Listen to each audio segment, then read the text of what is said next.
दोस्तों, भारत के सबसे बड़े omni channel present eyewear company का आईपीओ आ चुका है, लेंसकार्ट। आइए देखें दोस्तों, यहाँ पे क्या स्कोप है, क्या रिस्क है, क्या रिवॉर्ड है, ओवरऑल लॉन्ग टर्म इन्वेस्टर के लिए क्या मिल सकता है, ये हम आज के सेशन में दोस्तों डिस्कस करेंगे। चैनल सब्सक्राइब नहीं किया है, चैनल सब्सक्राइब कर दीजिए ताकि ऐसे इंपॉर्टेंट अपडेट दोस्तों आपके मिस ना हो जाए। So let us begin our today's session. तो as you can see, I am on the BSE India's website, जहां पे हम देख पा रहे हैं कि कई आईपीओ अभी ऑलरेडी ऑफरिंग में हैं। Studs accessories, Lenskart, billion brains, garage ventures. तो इनकी डिटेल अगर मुझे चाहिए, यस मैं आरएचपी से ले सकता हूं, जो मुझे यहीं से मिलेगा। पहले मैं प्राइस देख लेता हूं। लेंसकार्ट का आईपीओ 382 टू 402 के प्राइस पे है। 4 तारीख तक दोस्तों हम लोग भर पाएंगे। Let me move further. मैं और क्लिक किया और मुझे कुछ और इन्फॉर्मेशन मिली, जो ऑलरेडी दोस्तों मैंने वैसे भी आपको ब्लॉग में यहाँ पे डिटेल दी हुई है कि भी पोस्ट आईपीओ जब कंपनी लॉन्च होगी, ये कंपनी का कोड रहेगा। प्राइस वी हैव डिस्कस्ड 37 का लॉट है दोस्तों। इशू साइज हुई करीबन 7,500 करोड़ की। ₹2 की फेस वैल्यू है। Right, so now we will look on further. दोस्तों हम जाएंगे प्रोस्पेक्टस पे। प्रोस्पेक्टस में जाके क्लिक करेंगे तो हमें पूरा रेड हेरिंग प्रोस्पेक्टस लेंसकार्ट का मिल जाएगा।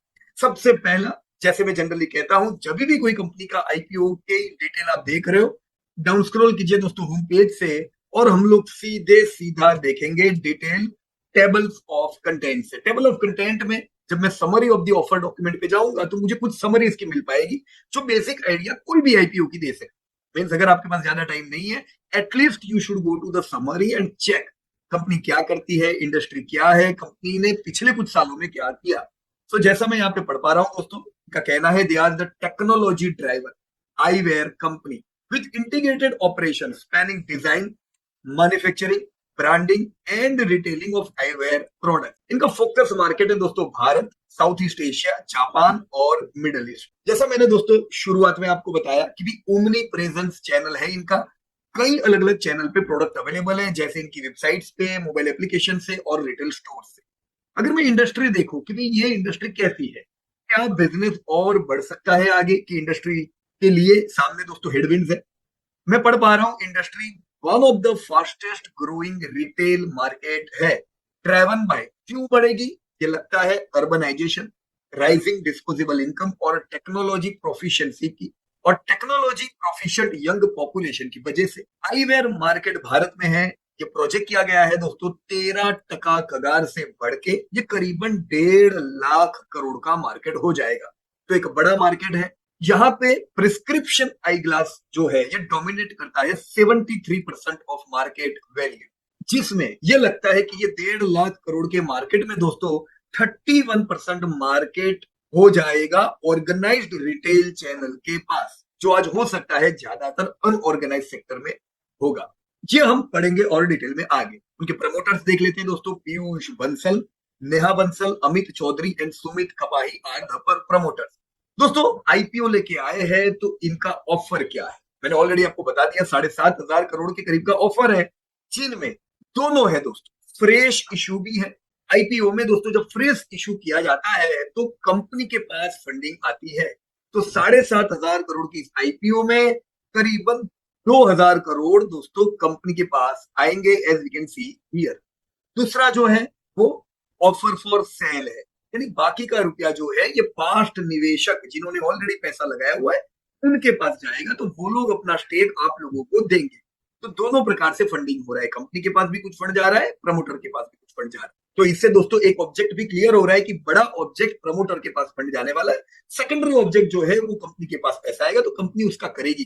कंपनी ने क्लियरली बताया है कि करीबन 272 करोड़ कैपिटल कैपेक्स में जाएगा towards setup of new COCO stores in India. 590 crore दोस्तों होगा expenditure for lease, rent, licence agreement related payment. 213 crore लगेगा दोस्तों investing in technology and cloud infra, और 320 करोड़ लगेगा दोस्तों brand marketing and business promotion expenses के लिए। राइट, तो हमने दोस्तों यहाँ पे ये भी जान लिया कि फंडिंग किधर होने वाला है। अब दोस्तों हम लोग जरा देखें कि भी कौन है existing share holder pre offer. दोस्तों यहाँ पे मैं देख पा रहा हूं कि प्रमोटर और प्रमोटर जो ग्रुप है उनके पास करीबन 20% का स्टेक है। ये 20% में से सबसे बड़ा स्टेक पीयूष बंसल के पास है 10.2% और नेहा बंसल 7.6। तो इतना क्लियर है कि प्रमोटर ग्रुप के पास बहुत बड़ा स्टेक नहीं है। प्रमोटर ग्रुप के पास 20% स्टेक है, बाकी 80% जो स्टेक है वो अभी भी भले आईपीओ आज ला रहे हैं, पर ये लोग फंड रेज तो पहले से करके बैठे। अभी भी फंड रेज करने के कारण दोस्तों जो शेयर होल्डिंग 80% है वो बहुत कहीं डिस्ट्रीब्यूटर है, सॉरी डिस्ट्रीब्यूटेड है दूसरे लोगों। सो यहाँ पे सेलिंग शेयर होल्डर का लिस्ट दिया हुआ है दोस्तों। यहाँ पे मैं प्रमोटर सेलिंग शेयर होल्डर में तो इन लोगों के नाम लिखे हुए, मतलब ये वो प्रमोटर है जिनका स्टेक भी है और वो अपने स्टेक को कम भी करने वाले हैं। साथ में ये सेलिंग शेयर होल्डर है जो हाल में अच्छा स्टेक रखते हैं और अपने स्टेक को कुछ कम करेंगे। जिसमें सबसे बड़े स्टेक में है दोस्तों SVF2 light bulb Cayman limited 15% stake, TI opportunity fund 5% और मैक रिची इन्वेस्टमेंट 5%। तो ऐसे लंबा लिस्ट है दोस्तों। यहाँ पे बहुत बड़ा पूल है इन्वेस्टर्स का जिन्होंने पैसा लगाया। अब दोस्तों हम लोग देखेंगे फाइनेंशियल स्टेटमेंट जो हर आईपीओ की कंपनी में देखना चाहिए। दोस्तों 2023, 24, 25 ये पूरी रेंज आप देख सकते हो। 15 करोड़ का 2023 और 24 में इक्विटी कैपिटल था। आज हम 2025 में ही बात कर रहे हैं और 2025 के मार्च में 150 करोड़ का ये इक्विटी कैपिटल हो चुका था, यानी 10 गुना इसी साल इक्विटी कैपिटल बढ़ा है। इसी साल बहुत बड़ा फंड अंदर आया है। So if I see here it should be high clear कि 150 करोड़ का कैपिटल और नेटवर्थ कितना। दोस्तों नेटवर्थ है 6000 करोड़ का, लेटेस्ट 6200 करोड़ दोस्तों मैं कह सकता हूं। ये दो चीजों से हुआ है। एक तो दोस्तों अगर कंपनी प्रॉफिट करे तो उनका नेटवर्थ बढ़ता है। दूसरा जब फंड रेज होता है तो पैसा आता है, उससे भी नेटवर्थ बढ़ता है। इस केस में दोस्तों हमने ऑलरेडी देखा कि फंडिंग आया है तो फंडिंग ने भी मदद की होगी और साथ में कंपनी ने प्रॉफिट किए हुए उसने भी मदद की होगी नेटवर्थ बढ़ाने में। सेल्स क्या है दोस्तों? ये लोग धंधा करीबन 3800 करोड़ का 2023 में करते थे। 24 5428 करोड़, 25 में 6625 करोड़। दिस क्लियरली शोज कि लेंसकार्ट ग्रोथ तगड़ा करता है। ये 2 सालों में ही डबल के करीब का हम ग्रोथ देख रहे हैं। तो they are having very good hand on the market of their industry. ये साल भी Q1 का डेटा हमारे सामने है। बखूबी 1500 करोड़ के सामने 1900 करोड़ का टर्नओवर हुआ है। So they are able to make very good business. अब मैं आ जाता हूं प्रॉफिटेबिलिटी के ऊपर। दोस्तों प्रॉफिट क्लियर है। 2023 और 24 में इन्होंने लॉसेस किए थे। So company was not profitable till last year. 2025 में इन्होंने पहली बार दोस्तों प्रॉफिट किया करीबन 300 करोड़ का। तो 6000 करोड़ के टर्नओवर में 300 करोड़ का प्रॉफिट, ये 5% के करीब का प्रॉफिट मार्जिन बताता है। हम नहीं कह सकते बहुत स्ट्रॉन्ग है, बट यस ये इसलिए भी हो सकता है कि ये ह्यूज इन्वेस्टमेंट एक्सपांशन के पीछे कर रहे होंगे जिससे ग्रोथ इनको तगड़ा मिला है, पर प्रॉफिटेबिलिटी टूटी हुई है। ये साल भी दोस्तों कंपनी का 61 करोड़ का तो प्रॉफिट है, जिससे इतना अंदाजा लगाया जा सकता है कि अगर पिछले साल के करीब जरूर इस साल पहुंचेंगे। लास्ट ईयर का मेरे हिस्से का प्रॉफिट था 1.77। Year you should be clear कि जब आप 400 रुपया पे कर रहे हो आईपीओ में, आपको मिल रहा है 1.8 रुपीज। 2 रुपए की अर्निंग पूरी आपकी नहीं। तो 200 के पी के करीब पे आप ले रहे हो कि तभी आपके लिए बैलेंस रह सकता है अगर लेंसकार्ट 100% प्लस से ग्रो कर सके।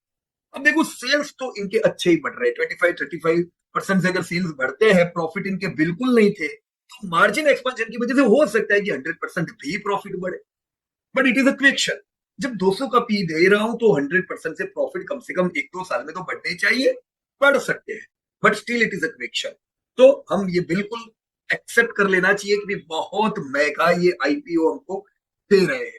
ये मैं तभी ले सकता हूं अगर मुझे भरोसा है कि ये लोग इतना जबरदस्त ग्रोथ कर पाएंगे। चलो लॉन्ग टर्म के लिए तो बढ़िया है, लॉन्ग टर्म में ये ग्रो करेंगे, प्रॉफिट बढ़ेंगे तो आपको पैसा मिल सकता है। और नियर टर्म में वैल्यूएशन दोस्तों बड़े ही हाई। रिटर्न ऑन नेटवर्थ देखो तो दोस्तों बिल्कुल अट्रैक्टिव नहीं। अब तक लॉसेस था, अभी रिटर्न ऑन नेटवर्थ पिछले साल इनका 5% था। तो 5% का return on net worth is not so much good. Return on net worth दोस्तों 15-20% का होना चाहिए। वो आपकी स्ट्रेंथ बताता है कि भाई जो पैसा लगा है उस पर प्रॉफिटेबिलिटी कितनी आ रही है।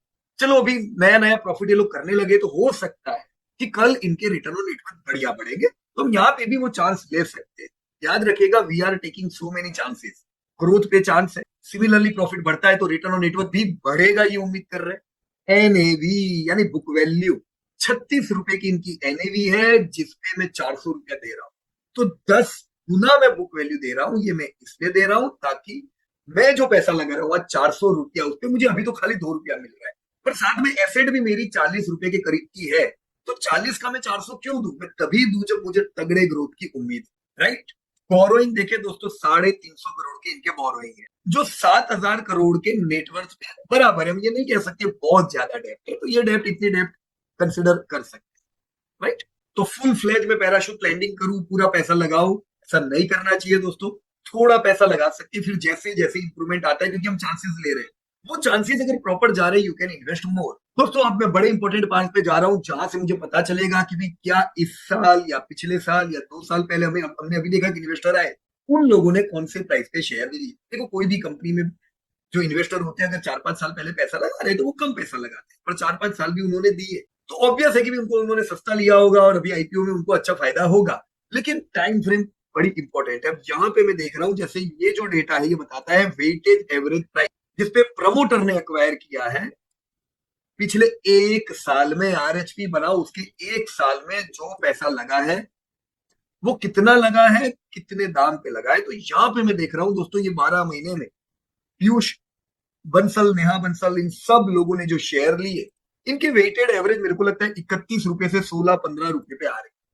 तो ये बात बिल्कुल हजम नहीं होती है कि इसी साल तुम खुद ले रहे हो 15 से 30 रुपए में और हम लेंगे 400 रुपए में, तो ये कुछ बैलेंस बराबर में। ऐसा नहीं है कि भाई तुमने 3-4 साल पहले लिया तो बराबर है, चलो तगड़ा ग्रोथ किया तो फिर आप वैल्यूएशन के दाम दोगे, पर इसी साल तुम्हारा 25 रुपया ये 400 रुपए में कन्वर्ट हो गया, तो ये तो बिल्कुल प्रमोटर के लिए तो अलादीन के चिराग जैसी बात होगी कि चलो आईपीओ आ रहा है, डालो 500 करोड़, निकालो सीधा 15 गुना ज्यादा।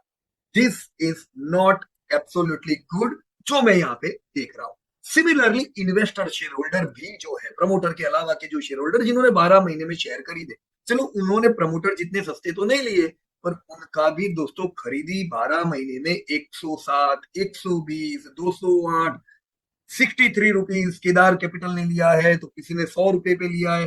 दोस्तों अगर आप 25 रुपया, 100 रुपया के आसपास इन्वेस्टर पैसा लगा रहे 12 महीने में, उनका 25, 50, 100 रुपया अगर 400 हो जाता है, तो ये उनके लिए भी लॉटरी है। इन्वेस्टर रिटेल के लिए बिल्कुल लॉटरी नहीं हुई।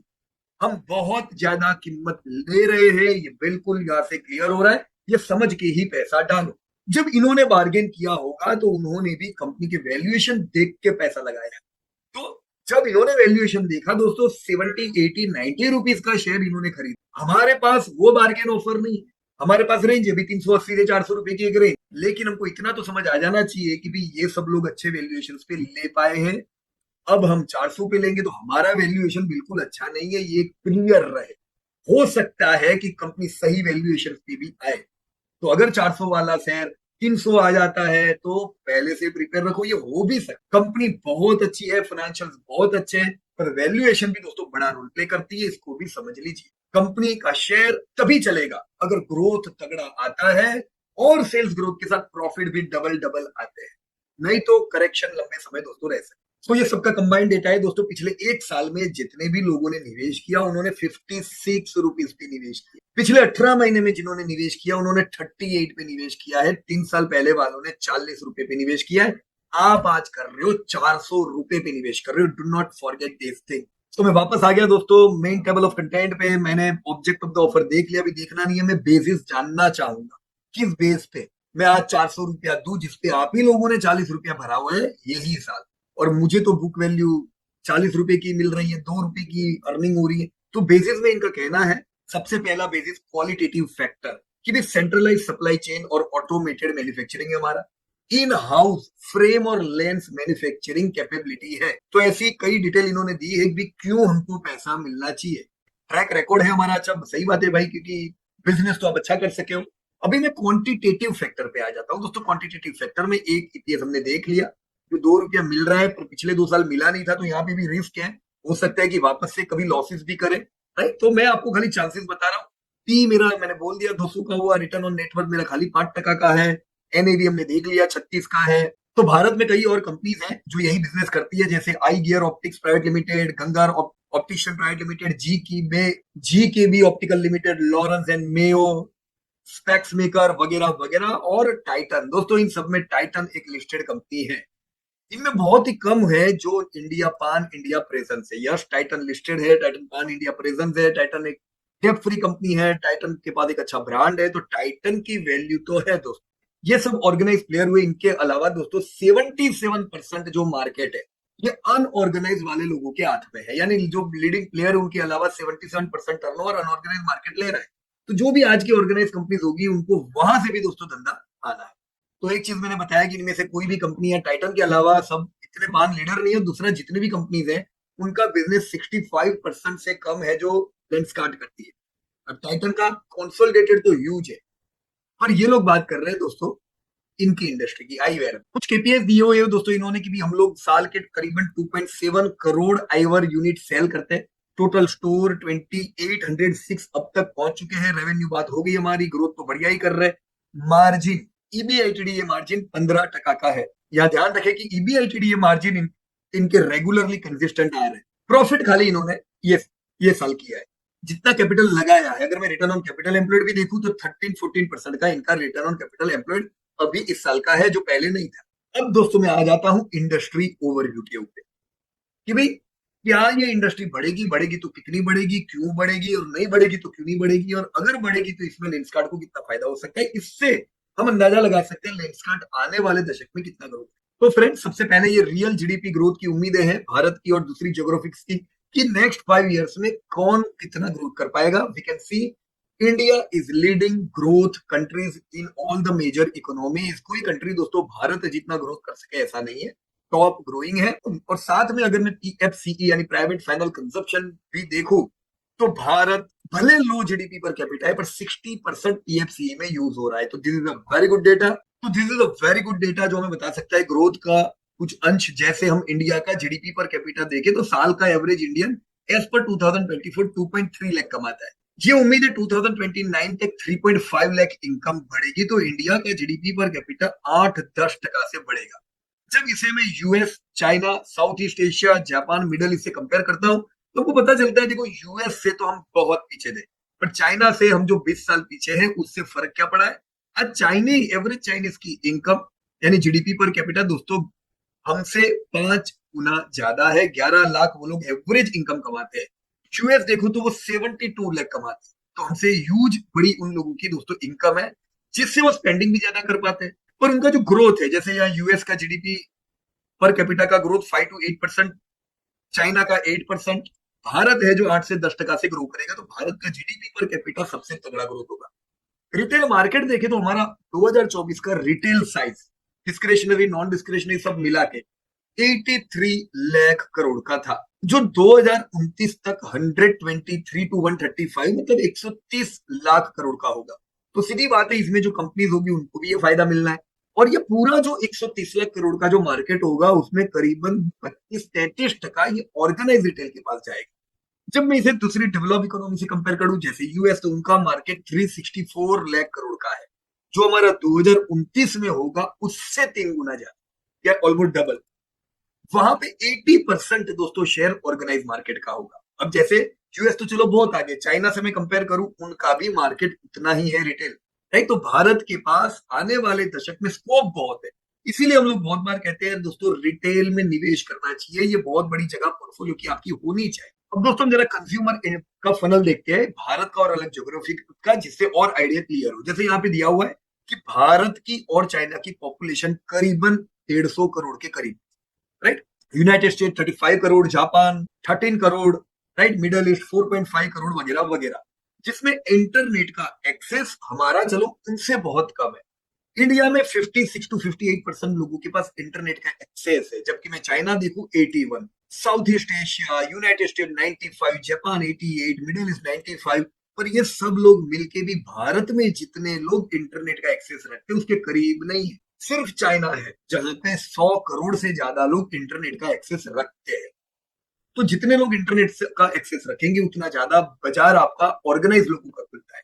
स्मार्टफोन यूजर भारत में 70 करोड़ के करीब है, अगेन चाइना के अलावा, और कोई दुनिया का मार्केट उतना बड़ा नहीं है। यस, जापान में स्मार्टफोन यूजर्स, राइट। अब जितने लोग स्मार्टफोन यूज करेंगे उतना ज्यादा ऑनलाइन कॉमर्स भी बिकेगा। ऑनलाइन कॉमर्स यूजर्स में हम यूएस जितने हैं, तो भले हमारी जीडीपी पर कैपिटा उनके जितनी नहीं है, पर ऑनलाइन ई कॉमर्स के यूजर अब हमारे और यूएस के ऑलमोस्ट नजदीक हो गए हैं। उनका पॉपुलेशन कम है पर ज्यादा लोग के पास स्मार्टफोन है, ज्यादा लोग इंटरनेट यूज कर रहे हैं। तो इनसे हमको क्लियर आइडिया होती है कि भारत में 28 से 30% यूजर ऐसे हैं जो कुछ ना कुछ ट्रांजेक्ट करते हैं ऑनलाइन, बाकी सब जगह ज्यादा है। पर जैसे जैसे भारत में एक्सेस टू इंटरनेट बढ़ेगा दोस्तों, इनकम भी बढ़ेगी। ये ये फिगर में हम बहुत बढ़िया इंप्रूवमेंट देखेंगे। अब मैं दोस्तों आ जाता हूँ penetration of prescription eye glasses. जो डेटा आप यहाँ पे देख रहे हो ये क्या है दोस्तों, दुनिया ग्लोबल 50% पेनिट्रेटेड है प्रिस्क्रिप्शन आई ग्लासेस। इसका मतलब क्या कि भाई पॉपुलेशन दुनिया का 800 करोड़ है तो 400 करोड़ लोगों के पास प्रिस्क्रिप्टेड आई ग्लास, ऐसा नहीं है। जितना पॉपुलेशन है उनमें से कितनों को जरूर है। जैसे 800 करोड़ में से 400 करोड़ को दुनिया में प्रिस्क्रिप्शन वाले आई ग्लास की जरूर है। उसमें से उसमें से खाली 200 करोड़ लोग दुनिया में ऐसे हैं जो सही में सनग्लास पहनते हैं, यानी 50% पेनिट्रेशन ऐसे हुआ। सिमिलरली यूनाइटेड स्टेट में मैं देखूं तो वो 88% पेनिट्रेट हो गए, तो बहुत अच्छा है। पर एशिया पूरा वैसे भी अंडर पेनिट्रेटेड है 42%, और इंडिया देखो तो खाली 35% का हमारा पेनिट्रेशन है। यानी जितने लोगों को भारत में जरूरत है, अगर 100 लोगों को जरूरत है तो उसमें खाली 35% लोग प्रिस्क्राइब्ड आई ग्लास पहनते हैं। तो इससे समझ आना चाहिए कि जब पेनिट्रेशन कम है तो जो आईवेयर की कंपनी है उनके पास दोस्तों बढ़ने की जगह। तो these are the key metrics for prescription I glass in India की geographies. You can see as per world 820 crore population is there, उसमें से 49% लोगों को चाहिए, यानी 400 करोड़ लोगों को प्रिस्क्राइब्ड आई ग्लास की जरूर है। नहीं है तो वो दोस्तों उतना कम पेनिट्रेशन है। तो कितना हुआ दोस्तों, पॉपुलेशन विद प्रिस्क्रिप्शन 200 करोड़, और जो मार्केट है जिनके पास नहीं है वो ऐसे भी दोस्तों 200 करोड़। मैं इंडिया देखूं 145 करोड़ का पॉपुलेशन है, जो 2030 तक 152 करोड़ हो जाएगा। प्रिवलेंस ऑफ रिफ्रैक्टिव एरर दोस्तों आज 53% लोगों में है, कल 62 हो जाएगी। 94 करोड़ को जरूरत है, उनमें से 41% लोगों ने लिए, यानी 39 करोड़ लोग अभी भी अंडर पेनिट्रेटेड है, जो बहुत बड़ा मार्केट हुआ दोस्तों आई ग्लास की कंपनीज की। अब दोस्तों ये भारत में क्यों कम है उसके पीछे भी एक रीजन बताया गया है कि भाई global benchmark by the WCO कि भाई नंबर ऑफ ऑप्टोमेट्रिस्ट कितने होने चाहिए per million population. 100 optometrist should be there per million, यानी 10 लाख लोगों के पॉपुलेशन में 100 तो होने चाहिए, जो यूएस में ही ज्यादा है। अब मैं इंडिया देखूं तो 35 या 50 ऑप्टोमेट्रिस्ट है खाली 10 लाख लोगों के बीच में, जो होने चाहिए 100। सिंगापुर में 200 है, राइट? तो यस, ये गैप भी दोस्तों आने वाले समय में फील होगी। पर 10 लाख पॉपुलेशन इंडिया में 60 ऑप्टिकल स्टोर है। If I compare it with US, there are 130 stores per 10 lakh population. तो अगर आज लगता है कि भी बहुत स्टोर है, तो ऐसा नहीं है, अभी तो और स्टोर बढ़ेंगे। सिमिलरली नंबर ऑफ स्टोर पर मिलियन पॉपुलेशन इन इंडिया अलग अलग कैटेगरीज में देखे तो हमने देखा चलो आईवेयर में खाली 60 स्टोर है।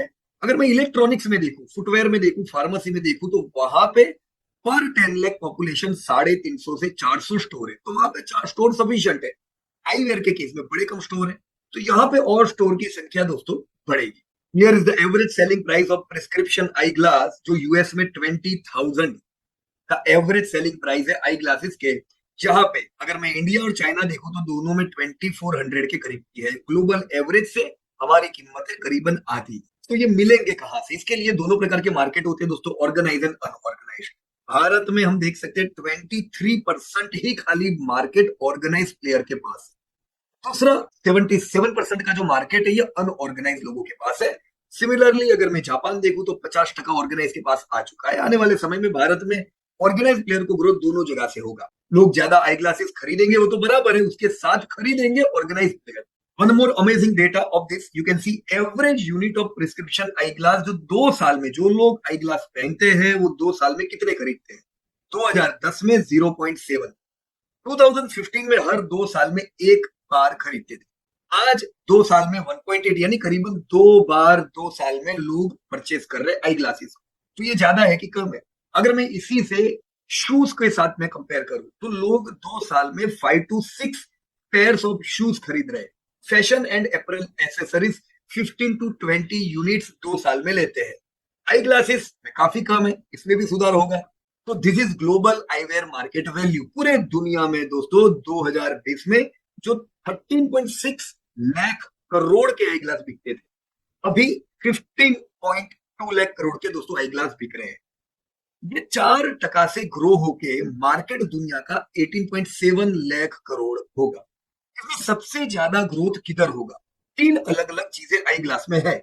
एक है प्रिस्क्रिप्शन आई ग्लासेस, एक होते हैं सन ग्लासेस जो फैशन में पहनते हैं, थर्ड है कॉन्टेक्ट लेंसेज। सबसे कम मार्केट अगर अभी है तो सन ग्लास का और कॉन्टेक्ट लेंस का। ग्रोथ हम देखेंगे सबसे ज्यादा कॉन्टेक्ट लेंस में और prescription eyeglasses. Sunglasses में वर्ल्ड वाइड 3 to 4% का ग्रोथ दोस्तों हमको देखने को मिलेगा। तो ये जो पूरा दोस्तों आज का हमने 15 लाख करोड़ का मार्केट देखा, ये पूरे मार्केट को अगर मैं रीजन वाइज डिस्ट्रीब्यूट करूं तो दो रीजन ऐसे हैं जो 50% आईवेयर मार्केट के लिए कंट्रीब्यूटर है, और वो कौन है? यूएस और यूरोप। ये दो को अगर हम कंबाइन करें तो दुनिया में जो बिजनेस आईवेयर का होता है 50% बिजनेस इधर होता है, जबकि आज की तारीख में इंडिया के हिस्से में वर्ल्ड का 5% आईवेयर का मार्केट आ रहा है। राइट, यानी इंडिया में हम कह सकते हैं करीबन इन जो भी ये सब कंपनियां मिलकर बिजनेस कर रही है, ऑर्गेनाइज प्लेयर, इनऑर्गेनाइज प्लेयर, सब मिलके 80,000 करोड़ के प्रोडक्ट इंडिया में आज बेच रहे हैं।